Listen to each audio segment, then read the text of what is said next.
Saudaraku yang dikasihi Tuhan, semua kita ingin mendapatkan berkat daripada Tuhan.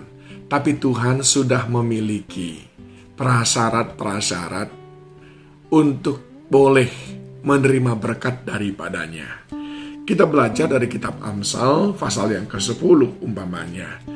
Ayat yang ke-6, berkat ada di atas kepala orang benar, tetapi mulut orang fasik menyembunyikan kelaliman.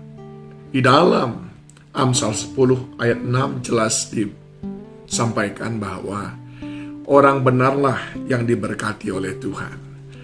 Agak paralel dengan Amsal 3 ayat 33, di mana Alkitab mengatakan kutuk Tuhan ada di dalam rumah orang fasik, tetapi tempat kediaman orang benar diberkatinya. Tadi di atas kepala orang benar, sekarang kediaman orang benar diberkatinya. Nah, sekarang mari kita lihat lagi di dalam Mazmur pasal yang ke-24. Apa yang dikatakan di sana di dalam ayat yang ke-4 dan ke-5, saudaraku. Orang yang bersih tangannya dan yang murni hatinya, yang tidak menyerahkan dirinya kepada penipuan, dan yang tidak bersumpah palsu, dialah yang akan menerima berkat dari Tuhan dan keadilan dari Allah yang menyelamatkan dia. Jika Amsal 10 ayat 6 dan Amsal 3 ayat 33 menegaskan bahwa berkat ada di atas kepala orang benar, maka Mazmur 24 ayat 4 dan 5 menolong kita untuk memahami siapa itu orang benar di hadapan Tuhan.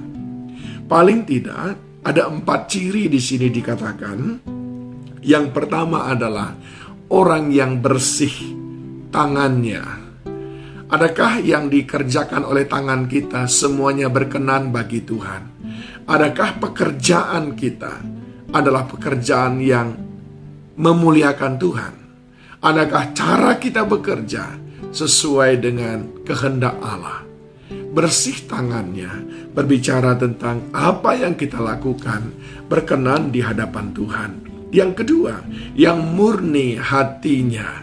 Di dalam kita melakukan pekerjaan kita, saudaraku, kita selalu memelihara kemurnian hati.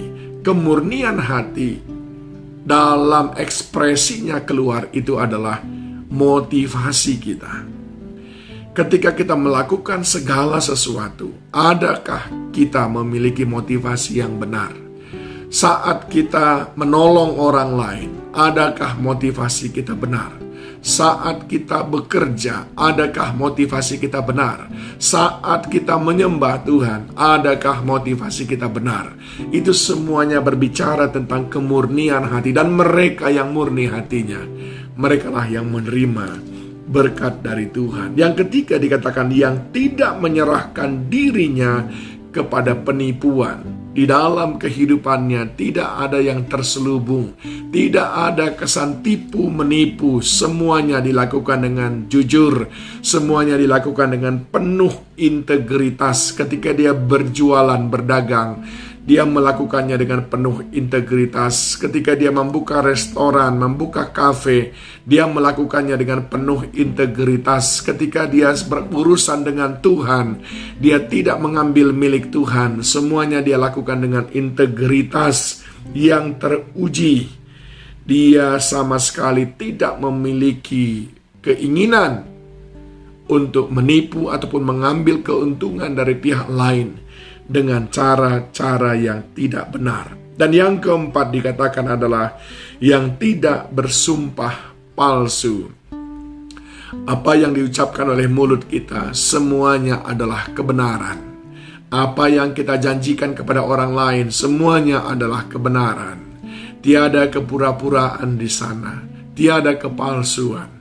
Apalagi kita menjual informasi-informasi yang tidak benar demi mendapatkan keuntungan sendiri, dan kita tidak membuat janji-janji palsu, sumpah-sumpah palsu. Ternyata di dalam Alkitab jelas tadi yang pertama, saudaraku, berkat ada di atas kepala orang benar, berkat ada di dalam rumah tangga orang benar, Dan di dalam Mazmur 24, dia menolong kita siapa itu orang benar. Ayat yang keempat, yang pertama adalah yang bersih tangannya. Dan yang kedua adalah yang murni hatinya. Yang ketiga adalah yang tidak menyerahkan dirinya kepada penipuan. Dan yang keempat, yang tidak bersumpah palsu. Semua kita ingin diberkati Tuhan. Mari kita mulai memenuhi kriteria yang Tuhan kehendaki untuk dijadikannya sebagai orang yang diberkatinya. Tuhan Yesus menolong kita semuanya.